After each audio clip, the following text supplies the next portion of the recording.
everyone. Hi Akhil, hi Anja, hi Krishna. Thank you so much for joining us today. As you would know, this is our Mastermind Mentor Leader webinar, and today we're going to talk about leading with impact. So, welcome all of you. As you are joining us, let us know where in the world you're joining us from. During the course of this webinar, we would welcome all of you to post all your questions and your thoughts in the chat box. Let's keep the discussion going on, and we would welcome, your participation to make this really more, helpful for you, more supportive for you. So if any queries come up for you, please do post them in the chat box. And we have Ujjaval here with us today, and we have Dr. Arvind Agrawal. Ujjaval will shortly start the discussion with Dr. Arvind. But before that, I just wanted everybody who is joining us to let you know that at Coacharya, we're celebrating 30 years of ICF, the International Coaching Federation, and we are currently offering incredible cost-saving opportunities across all our level or ICF accredited programs. And you can look forward to the discount on all accredited programs, as I said. And if you enroll by April 15th for programs starting before June 30th, 2025, you can enjoy exclusive savings. For any questions related to this particular discount that is running on, please feel free to reach out to our team at support@coacharya.com. You can also reach out to me at yamini@coacharya.com, and I will get you in touch with the person who is responsible for, processing this. And I will be pasting all the links in the chat box shortly, so you can check them out. Also, if anybody here in the webinar today is looking to become a mentor coach, we have a program coming up with Cindy, who is a seasoned coach. She's a master coach. And this program starts on the 22nd of April. We also have an ACTC program coming up for anybody who wants to work towards getting the ACTC credential by the ICF. This program will be led by Cindy and Smita, and it starts on the 29th of April. Again, I will be pasting all the links in the chat box shortly, so you can feel free to check them out. With that, Ujjaval and Dr. Arvind, over to you. Thank you so much. Thank you, Yamini, and hello, everyone. Good morning, good afternoon, good evening to everyone. It's my pleasure to host Dr. Arvind Agrawal, whom I personally truly inspired from him. And also, all of us who are in the session today are truly knowing him, and you are enamored by his presence. So, more from him, this is his space, and I'll be happy to facilitate the insights while conversing with him. But one thing I would say that Dr. Arvind Agrawal is a huge inspiration, one of those rare HR leaders, corporate leaders. He's not, by the way, he's a very well-known HR leader, but not truly an HR by academic background, but he has led organizational transformations, a very well-known corporate leader, author, and whatnot. He holds degrees from all premier institutes like IIT, IIM, PhD also from IIT, and also a master coach by himself. He's mentor and guide and coach to several who's who of Indian and international organizations. So I had a pleasure of knowing him, and I am proud that my name is saved in his phone book. So that's truly a pleasure. Thank you very much, sir. And this conversation about feeling truly inspired from him by knowing the real life experiences. He, along with another icon of ours, Dr. T.V. Rao, they co-authored a book called Leader in the Making. So the whole theme about leading with impact, you will see your real life experiences from none other than Dr. Arvind Agrawal. So welcome, Dr. Agrawal. Do I have a pleasure and permission from you to start this conversation with you? Thank you. Thank you, Ujjaval. Thank you for those kind words and superlative introduction. my privilege to be here with you. And my personal greetings and welcome to all the participants from around the world for this session today. So, Ujjwal, over to you. Thank you. Thank you, Dr. Arvind Agrawal. So my first question that you really had an illustrious career, and I still remember after passing out from IIT, you joined one organization and you were president group HR for RPG Enterprises, one of the well-known conglomerates. So if you look back at your career evolution, would you like to cite a few moments that truly shaped your journey and who you are today? Yeah.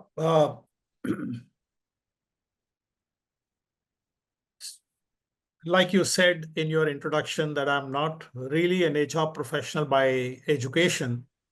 My education was in IIM Ahmedabad and IIT Kharagpur.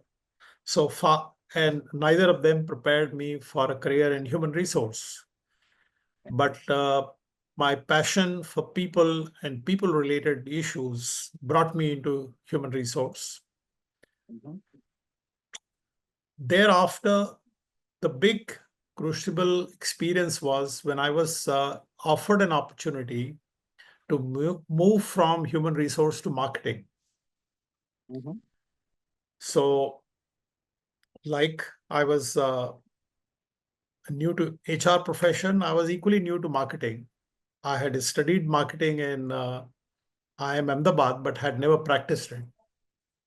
So one fine day in Xerox, when I was offered this option to move, and I was already a HR chief in Xerox, it really threw me to very anxious moments. And I was wondering, have I done something wrong that I'm being transferred to marketing? What is this all about? Even my wife mentioned that you're doing very well in HR. You know nothing about marketing. This is an American company. Within few months' time, they'll figure it out and you'll be out of job. So do you really want to do it? So this was the dilemma that I went through. Fortunately, I did not have more than 24 hours to decide. So this agony I had to bear only for 24 hours. And what weighed in my mind is that here is an organization like Xerox. In their infinite wisdom, they're prepared to take chance with me. So why should I shy away from taking the deep plunge and see what comes? Mhm. So this was truly transformational for me personally, because I was suddenly in the kitchen thinking through what products Xerox should launch, how should it be launched, how the sales force should be incentivized, how the marketing collateral should support these initiatives. And all of these had to stand on its own leg. What I had done in the past would not get counted. Yeah. And I particularly remember that as a Xerox tradition, anyone who comes into marketing, regardless to the level that you come in, you have to go through 5 days of sales training program. So I also went through the sales training program. And the cohort consisted of people who were frontline territory manager, area sales manager, and here I was marketing director sitting along with them. And Xerox was not very kind to the participants. So every morning they would put a quiz on the lessons which were covered previous day. And whatever Okay. your score is, that was displayed on the flip chart board right there for everybody to look at. So this was very challenging for me, because if I didn't come through the flying color, I was dreading that I would lose respect in eyes of area sales manager and frontline territory manager. Then how will I succeed as a marketing director? So those 5 days, I spent really sleepless nights to get on top of the league chart on the test results every morning. So that was very humbling experience for me. And I'm grateful to Xerox that they put me through that grind. And that was an enormous learning. So that was one crucible experience, which I think of when I think of a long journey which I went through. Mhm. The second one was chance encounter, which I had with my previous boss, late Mr. Rajan Nanda. In one seminar, I was invited as a speaker, and I was the Xerox marketing director, and he was the chairman of the session. So I was sitting next to him, and he said, Arvind, please come and see me. So following week, his secretary phoned me up because I actually did not take it very seriously. I thought he's just saying it because I'm meeting him after a long time. But what he offered me swept me off my feet because he said, I would like you to be chief executive for one of my businesses, which is significant for Escort's growth. And here was yet another challenge. And I signed up for that. So good 5 years that I worked for him as a chief executive. That was really being in the furnace, not just being in the kitchen. Marketing was the kitchen.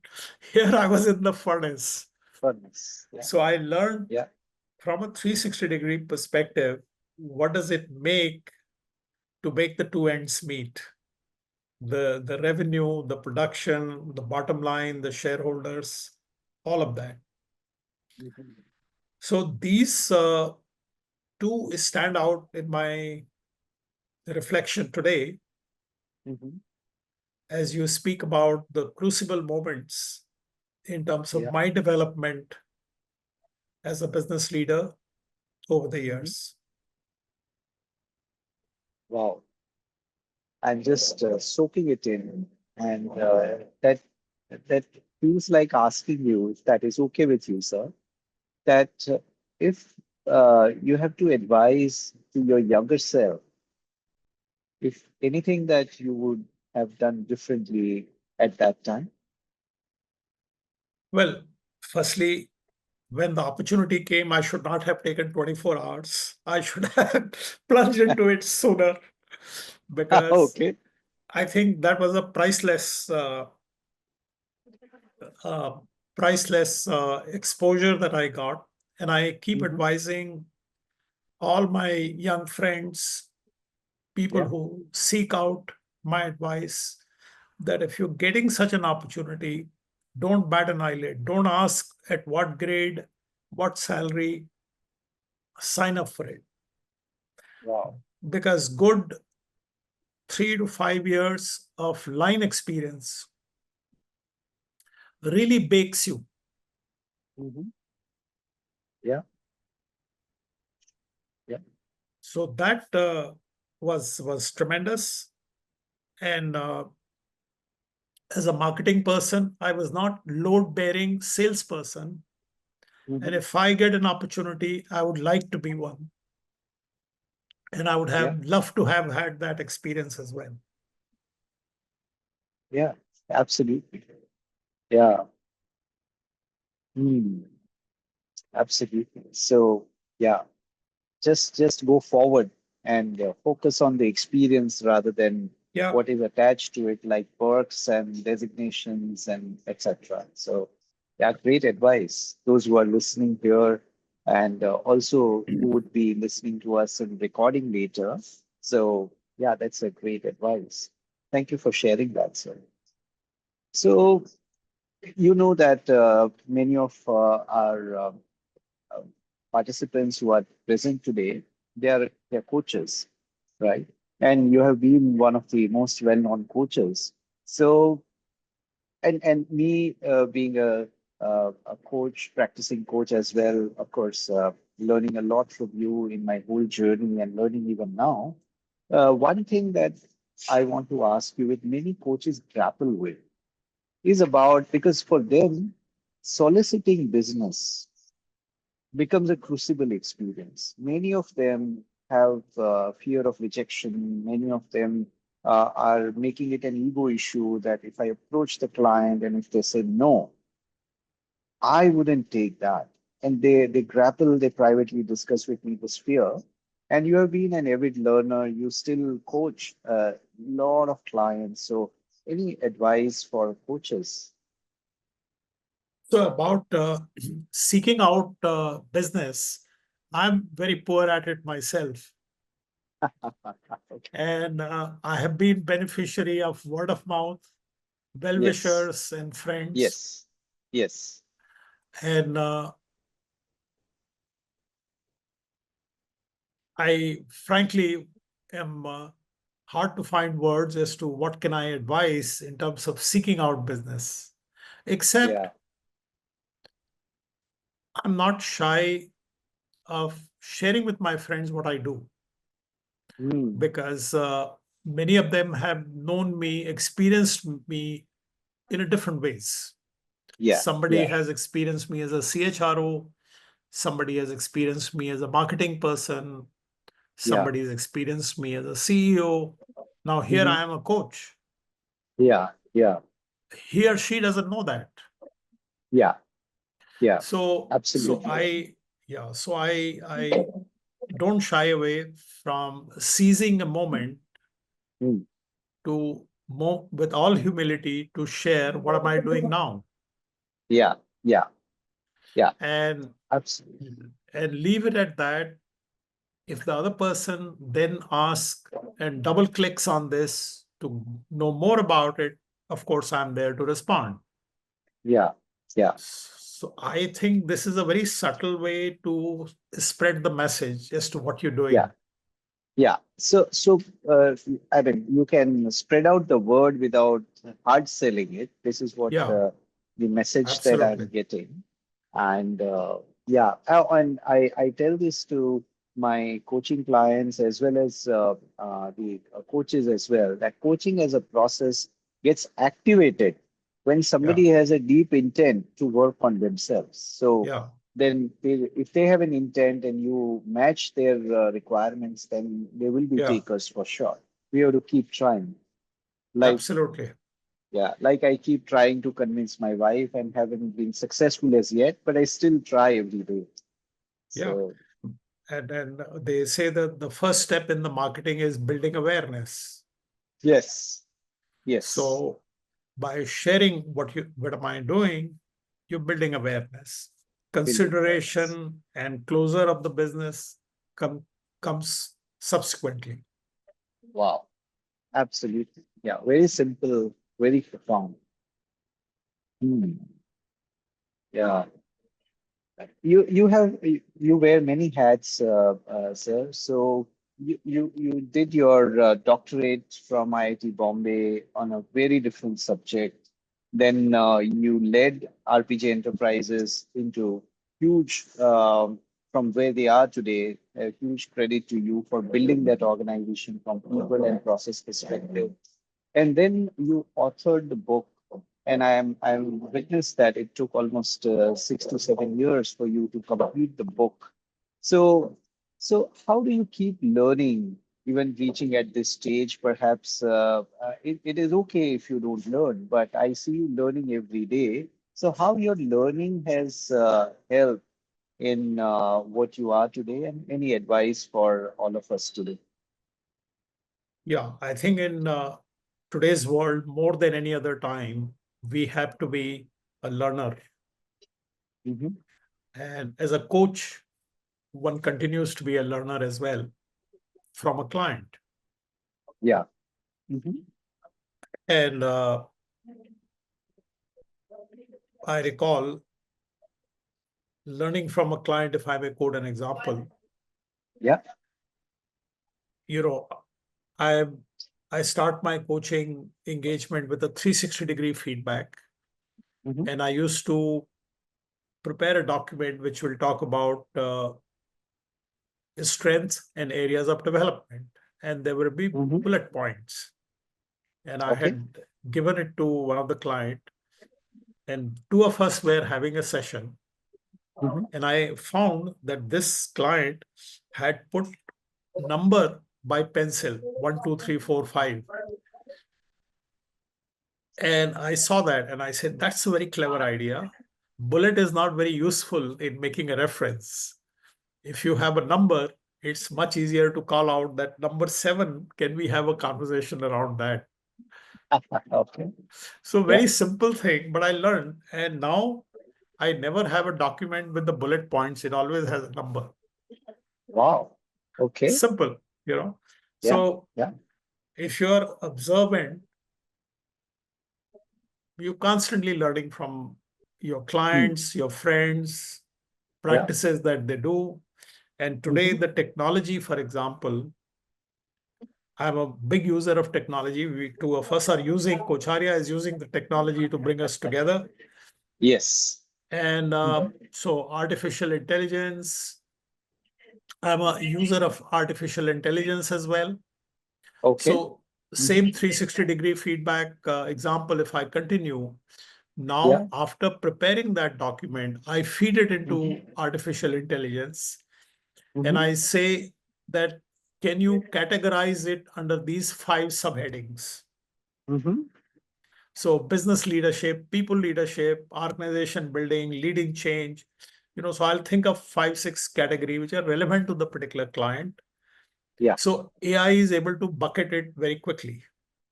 Okay. Wonderful. Then if the list is very long, I give a second prompt and I say, can you summarize each of these? Wow. So you get a single sheet summary and I double check whether anything significant is left out. Yeah. So I learned all of these by my friends who are expert in artificial intelligence. My wife herself, she's a big user of artificial intelligence. Okay. So she shows, because she keeps trying and she says, look, this is a new one which you may like to try. Oh, wow. So, okay. And I realize how life becomes that much easier once you adopt some of these things. So you have to be always a learner. Yeah. And connect to what you're doing. And a lot of these things which are coming our way is making life simpler so that you can focus on something which is more important. Wow. So what I'm getting from you, sir, correct me if I'm understanding you correctly, that you are using the latest technology like artificial intelligence, not as a primary intelligence, but as an auxiliary or supportive intelligence, so that it enhances what you are doing. Because what we are seeing these days, the biggest threat to even coaches also, that they are using, many of them, as primary intelligence. So that is the biggest threat. But what you are doing is it's a secondary intelligence to augment what you are doing. Yeah. And I also use it to demystify coaching. So even to client, for example, if I come across a situation where client is trying to develop the team members, and he or she has identified a team member that she needs to be developing her collaboration capability. Yeah. And wants to know how to go about it doing. So I said, well, why don't you check with artificial intelligence, see what response you get? Wow.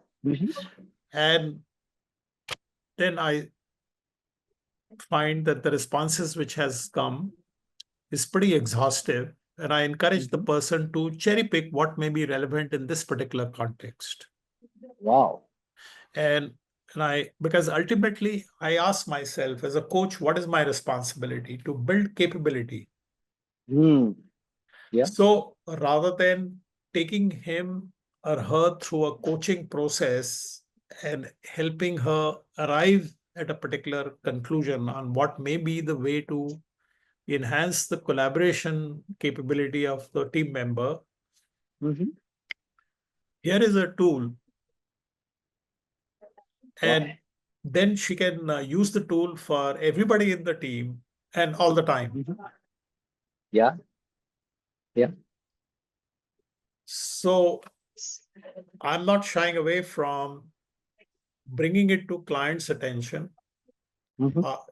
I even disclose that these are the AI tools that I use for this Mhm. purpose, and this Yeah. is how you can use it as well. Yeah. Yeah. Wonderful, sir. And maybe when you are traveling to coach your clients, you also may be using AI, that is Air India, to reach their destination. So, That's a good one. Yes, true. yeah, and coaching as a method is also one way of AI, which is appreciative inquiry. So that Yes, also you have yes, been a big practitioner and proponent of. So yes. AI all the way. Absolutely, absolutely. Good way to put Yeah, that, Ujjwal. sure, sir. Yeah. Um, the next thing which I feel like checking with you is that you have you've been a leader yourself. You have developed leaders all across, and the kind of times that we are in, and the leadership challenges that you see on the horizon. What would be your advice to the leaders of today who are going to be the top leaders of tomorrow?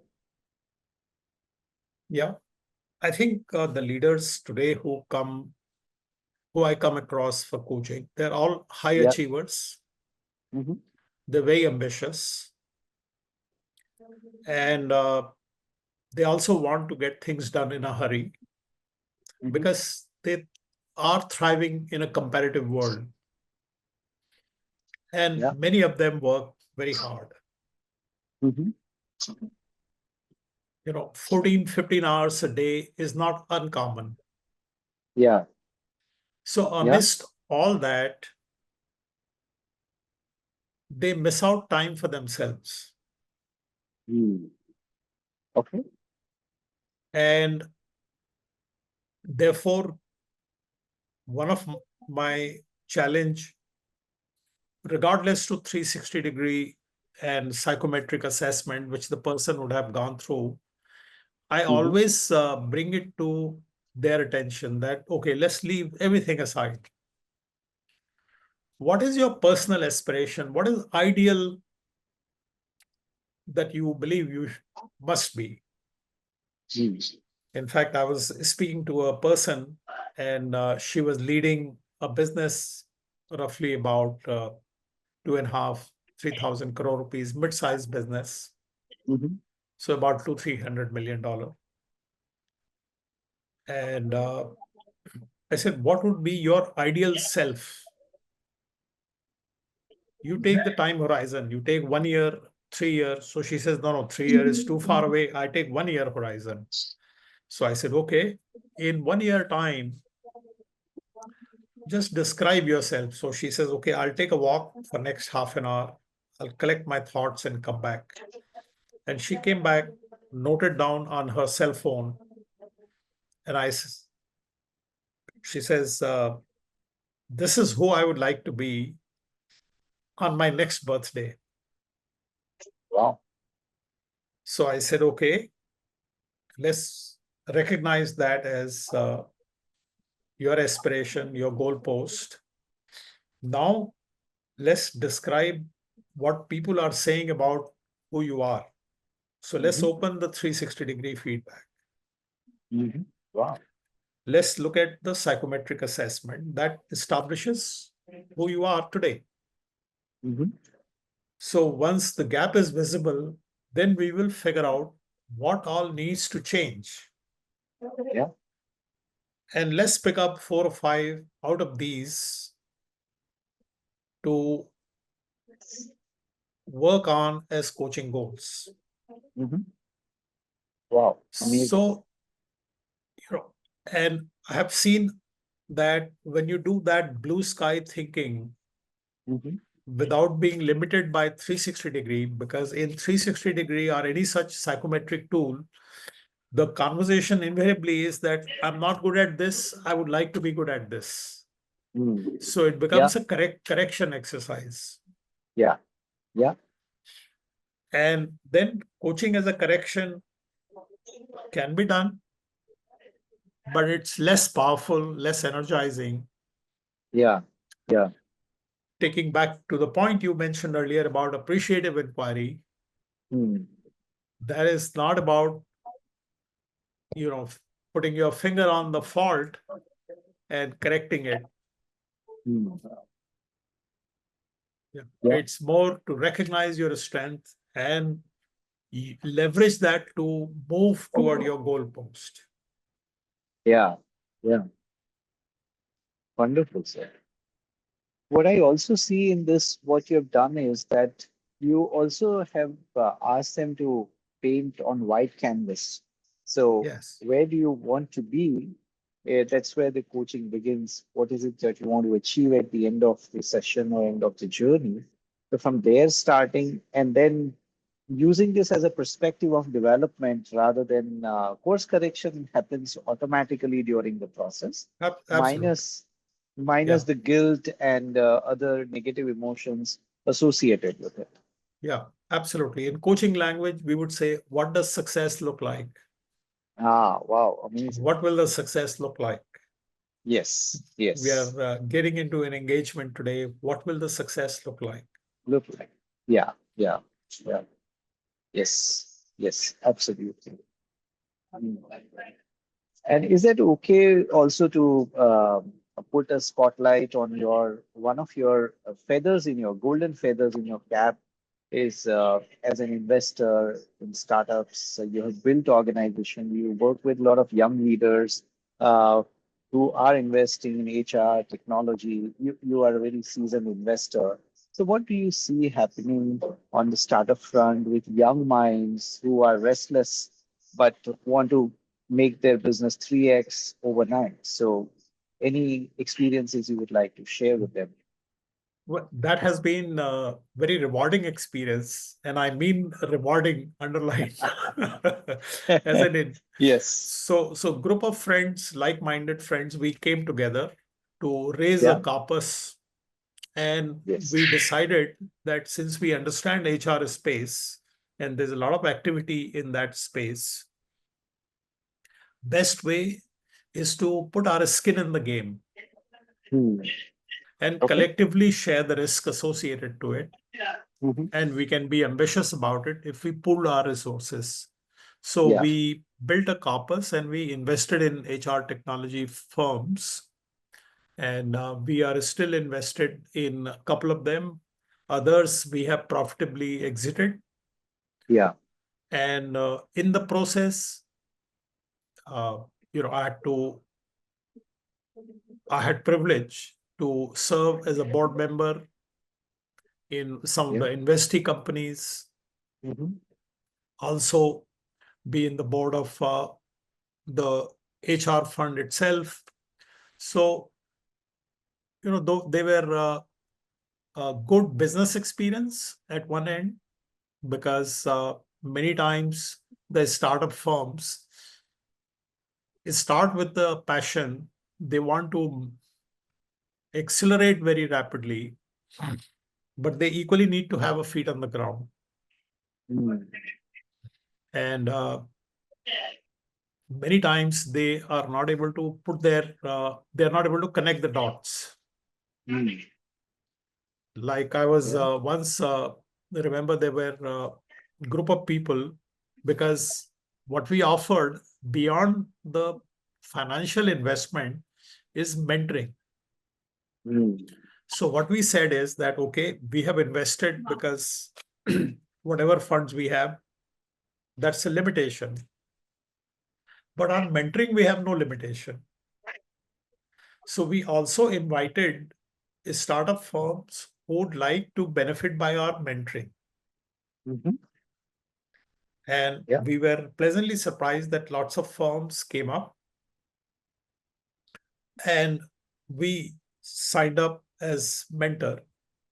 Mhm.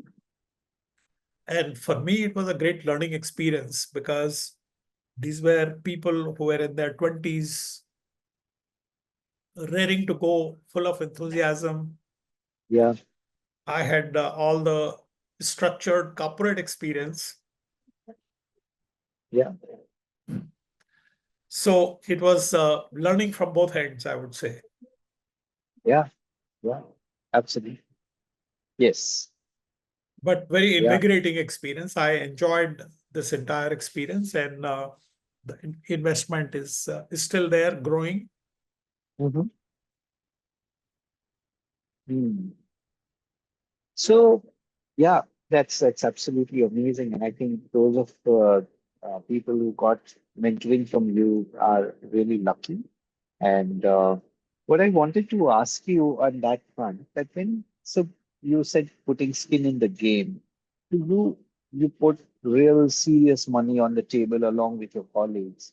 So was there any thought with you or with your colleagues about the fear of failure? Because in startups, there's a very high chance that they will fail and your money will be lost. So if there was that thought ever, how did you deal with it? Well, I think we dealt with it with an open mind that yes, we'll be losing this money. Uh-huh. So we expected very little in terms of return. Okay. So even if the principal comes back, we said we will be fortunate, Uh-huh. but we Okay. were prepared to spend that money for experience. Mm-hmm. Wow. So for us, it's like you go on a holidays, you spend money, you buy some expensive car or Yeah. clothes Yeah. for experience. Mm. So for us, we were prepared to lose that money if it comes Mm-hmm. to it. Yeah. And we are pleasantly surprised that we haven't lost anything. In fact, Yeah. the money has been returned to us manyfold. Yeah. Yeah. Yeah. Absolutely. So this is one of the key learning experiences or learning takeaway from today's session. I'm addressing all those who are listening and will listen in the future that this is exactly what, as entrepreneurial thinking, okay, Dr. Agrawal has been a corporate leader. He was in employment, but the entrepreneurial thinking, what we call intrapreneurship, has been the cornerstone. And like-minded colleagues, so the networking, the support system is critically important. So, and so knowing you, we call you, I don't know whether we told you on face ever or not, but we call you statesman because you, Statesman. Okay. yeah, I've statesman. not heard that one. A lot of people have called me a lot of names, but not this one. Yes. So you carry yourself so well. You there must be something going on within you, but you always offer solace, calmness, and offer brilliant support to everyone who comes in contact with you. So as coaches, as corporate leaders, even HR leaders, because sometimes HR also at the receiving end of stress.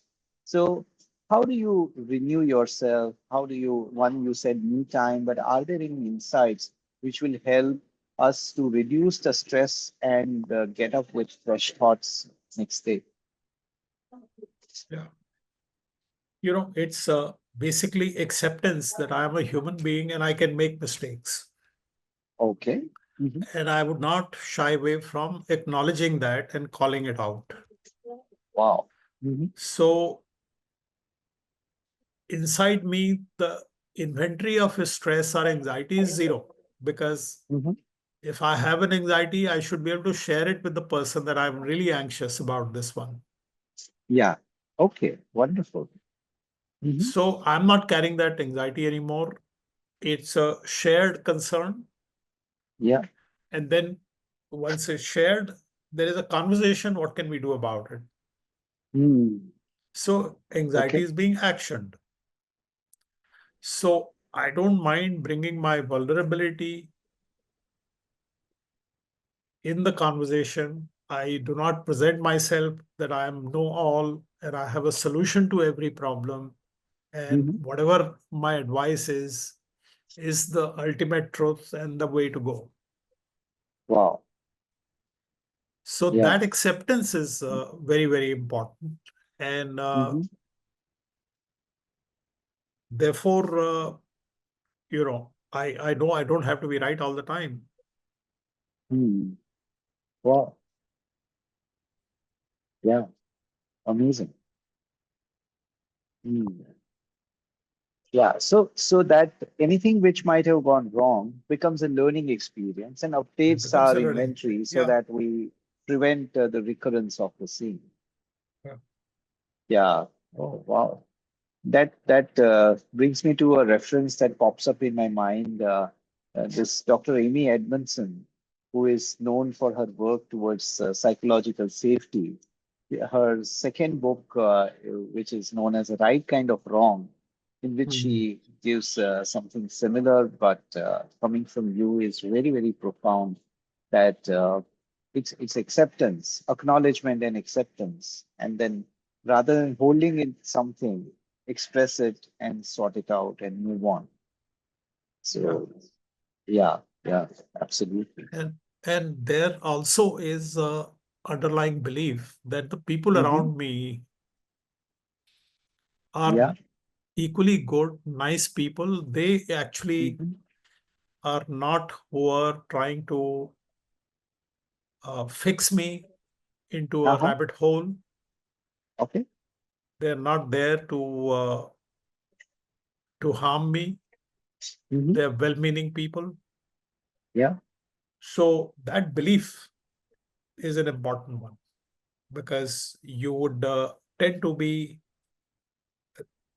less forthcoming if you believe that other person will take an advantage, Yeah. will harm you Yeah. in some ways. Yeah.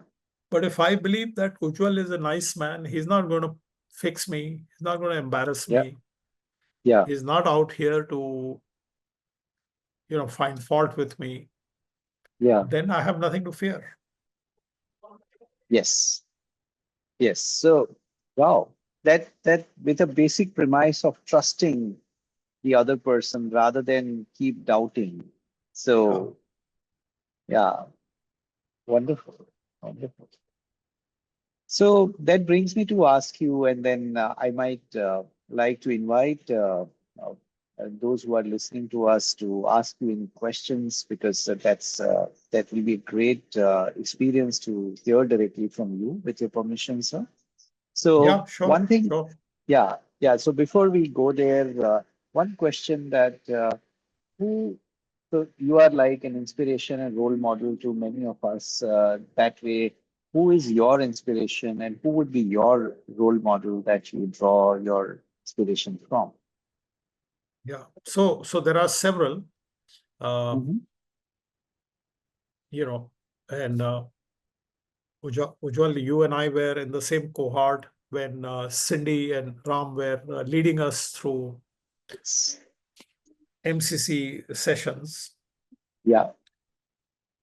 And the way both Ram and Cindy led us, Mm-hmm. it was very inspiring for me personally. Mm-hmm. And I learned a lot. And for me, both of them are role models. Mm-hmm. And Ram, of Great. course, I had met in person. Cindy, I had not even met in person, because all our calls used to be the video On calls. Zoom. I Yeah. met her much later in South Africa when I was on a family holiday, Yeah. but truly inspiring people. Yes. Besides them, I was equally inspired by people I worked for. Mm-hmm. RPG chairman, Escorts chairman, several people in Xerox global businesses, Mm-hmm. my professors in IIT, in IIM, very, very inspiring to draw something from me and indulged with me to experiment with my experimentation and move forward in life. I remember my professor in IIT Bombay when I was doing my PhD, and I was at that time having a full-time job as well. So exhausted out of rigor of PhD, I wanted to give it up. Okay. So he said, no, you had a choice to come in PhD program or not. You chose to come. Now you have no choice to leave midstream. You have to complete. Wow. So he held my nose to the grind. And I owe to him that I did go through the hard time of rigor of PhD, managing that as the same time a full-time corporate job, and I could actually complete it. Yeah. My deepest gratitude to him. Yeah. Wonderful. Wonderful. Wow. Wow. Yeah, absolutely. Great learning experience on that front. And with that, now I would like to invite any questions that all of you who are very patiently listening to us and the great insights from Sir. Any questions that you would have for him, we would be happy to answer. So you can place the questions in the chat box, and I would be happy to be your amplifier to put this question to him and get the response.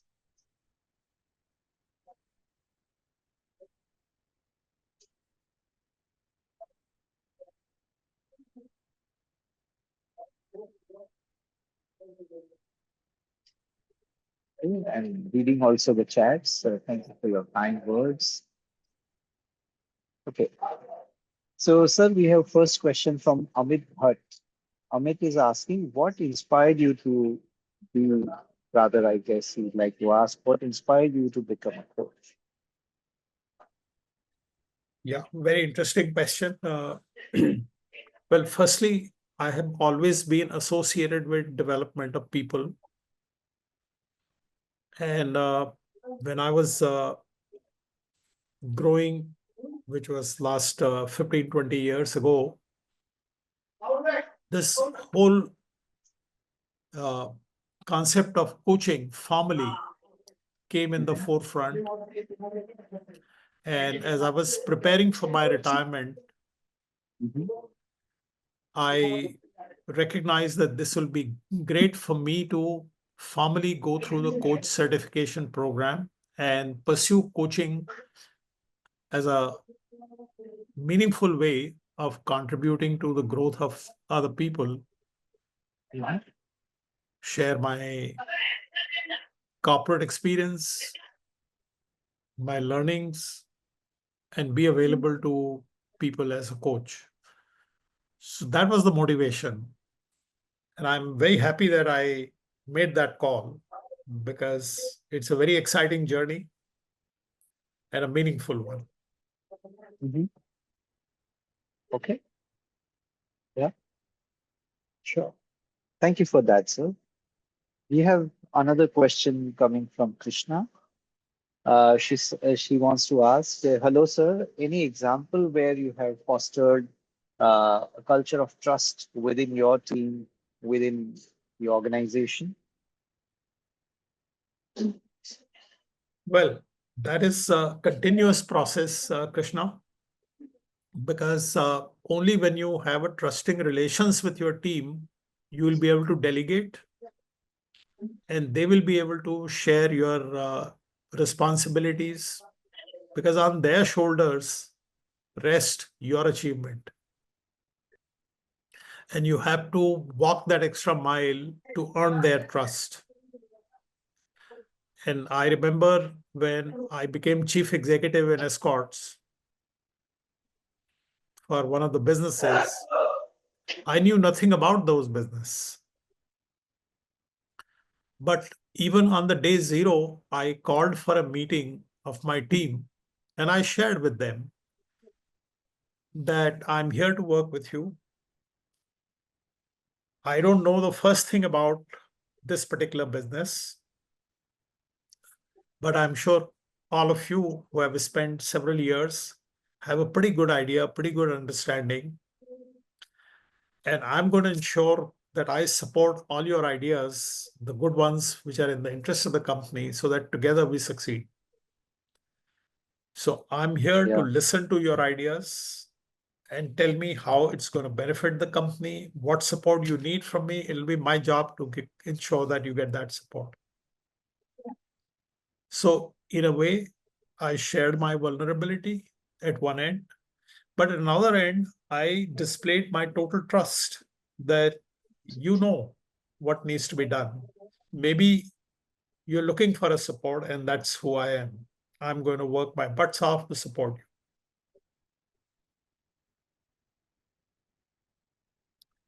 you. Yeah.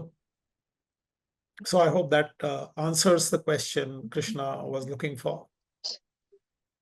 Yeah, I'm sure. I think very well explained, sir. Another question coming from Tushar Buch, who we share the same surname. So he mentions that Ujjwal mentioned that startups are bound to fail.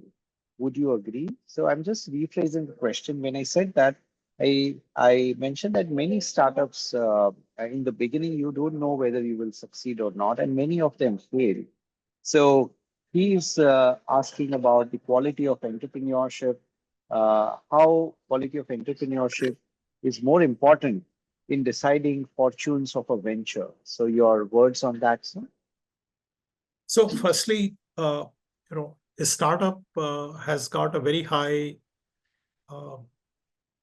let's say, X factor around it.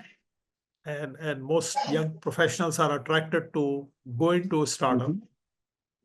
But there's a big sacrifice, and that is you're working 24/7. And while you're passionate and involved, your family has to respect that preoccupation that you have with a startup. So they have to bear the consequences of your absence. And oftentimes, this stress becomes a derailer, particularly because the benefit does not come in immediately. Most startups are long drawn affairs. You need patience and perseverance for good 8 to 10 years to see the fruits of your efforts.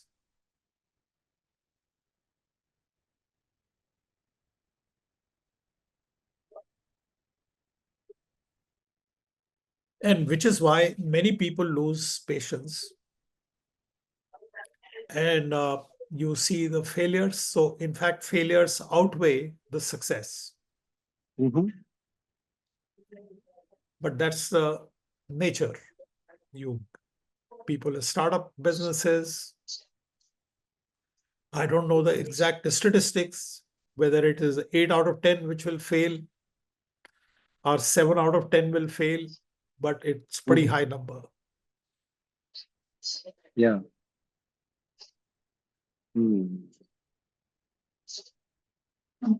Wonderful. And I think, sir, the underlying message, what I'm hearing from you, you can confirm that the quality of entrepreneurship is difficult to gauge right in the beginning if it gets built over a period of time. But quality Yes, of idea and quality of man that you're investing in, that takes precedence over the quality of entrepreneurship, right? absolutely. And how Yeah. seriously the person is engaged in that new idea. Yes. Sure. Okay. I think we have space for a couple of more questions, and they are already in the queue. Is that okay? I ask you those, sir? Yeah, please. Yeah. So we have Professor Winston asking us, any comments on action learning from your perspective? Well, I would respond to it from a coaching perspective. And in a coaching conversations, invariably, you are concluding with certain concrete actions Mhm. which the client commits to undertake. Mhm. And when the client actually undertakes that action, then in the process, there is a learning. And in the subsequent session, the client debriefs that I took this action, this is the learning, this is the result. Mhm. And that loop continues session after session. Mhm. So if I look at coaching, Yeah. is on the foundation of action learning. Yeah. Because if you concluded a session without concrete agreed action, then that's not very useful. Mhm. Also, if in the subsequent session you didn't reflect upon that action and the learnings therein, then you're missing out the opportunity of growth. Yeah. So in a coaching parlance, it's very much the foundation, I would say. Mhm. Okay. Yeah. Thank you, sir.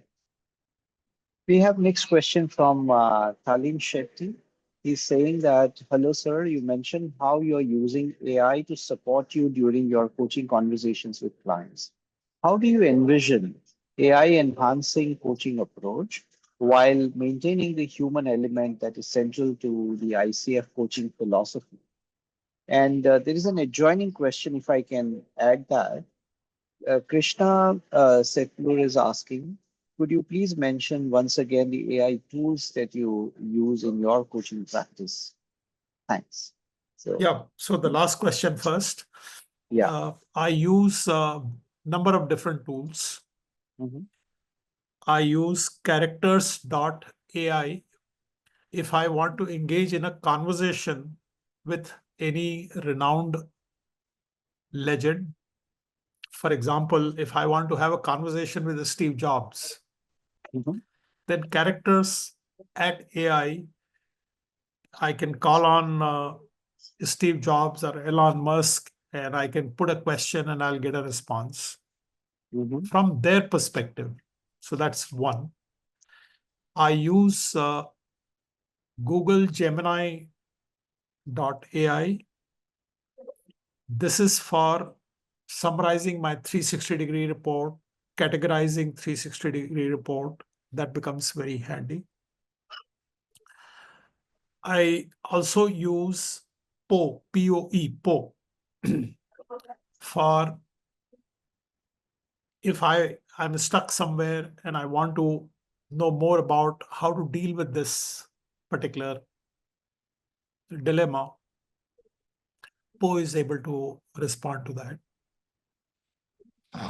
So these are the more frequently used tools that I have, but there are new ones coming every day, and you have to keep on experimenting. So that's the last part of the question. The first part, I think, just like we are using technology, AI is a technology, and Ujjwal, you had very nicely categorized it primary and secondary. Yeah.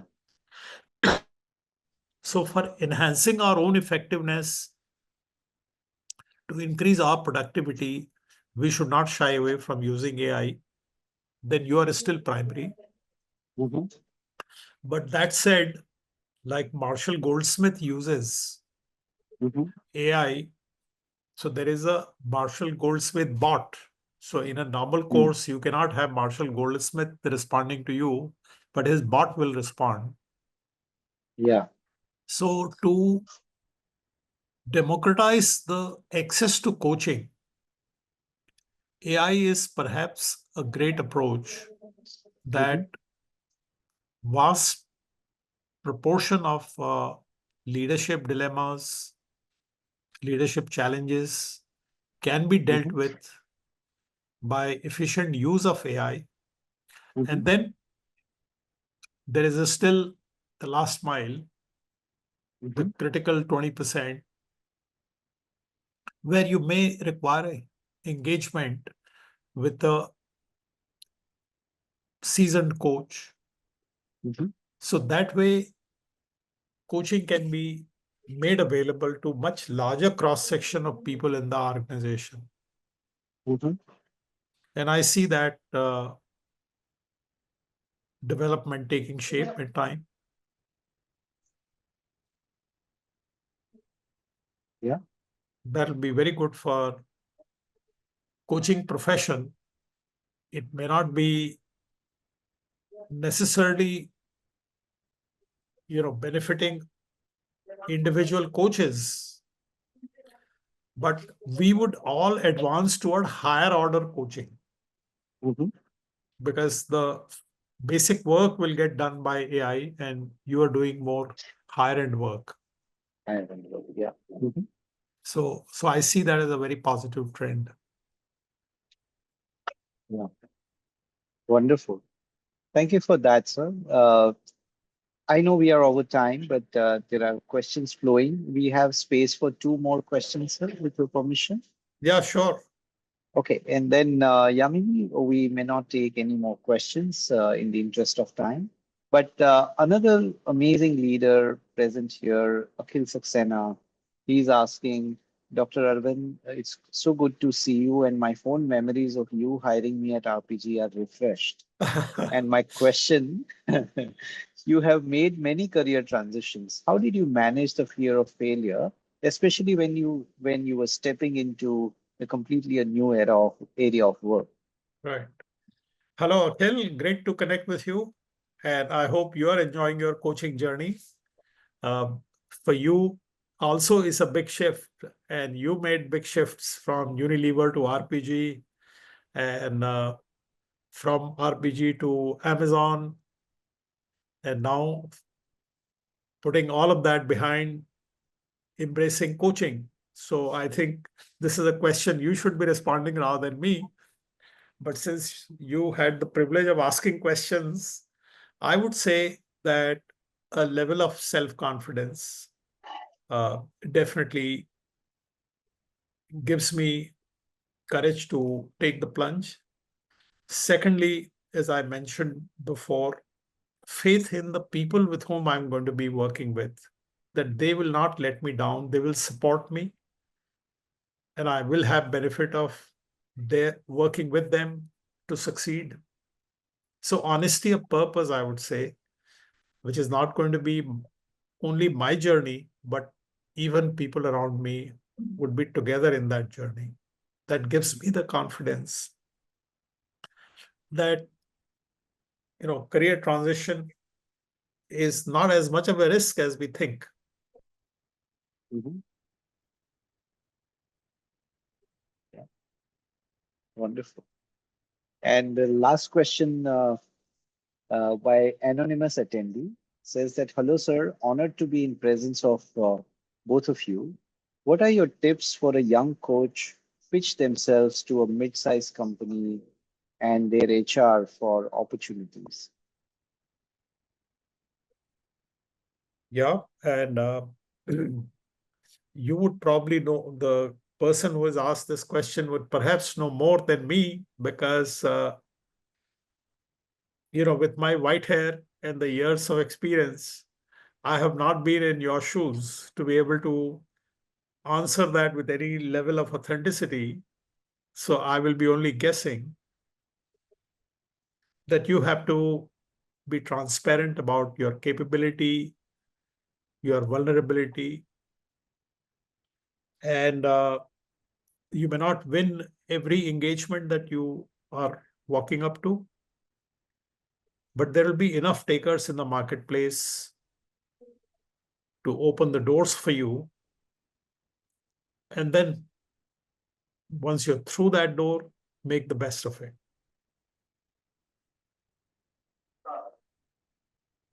Yeah. Wonderful, sir. Thank you so much for your insights. Truly appreciate your time.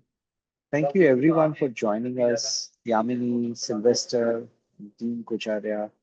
truly grateful to you. And sir, look forward to any other opportunity to engage with you and learn in the process. Thank you so much. With pleasure. Thank you, Yamini. Thank you, Ujjaval, and thank you all the participants for your patience and your questions. Thank you. Thank you. Thank you. Bye Thank for now. you so much, everyone, for joining us. Thank you, Dr. Arvind. Thank you, Ujjwal.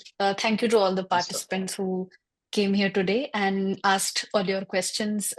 We hope that it was of help to you and that you can, take these forward on your journey. Thank you so much for joining us. And if at all, if you have any questions or want to reach out to our team, I have just pasted the links on the chat box and you can reach out to us. Thank you so much, everyone. Have a great rest of the day. Thank you. Bye-bye. Bye.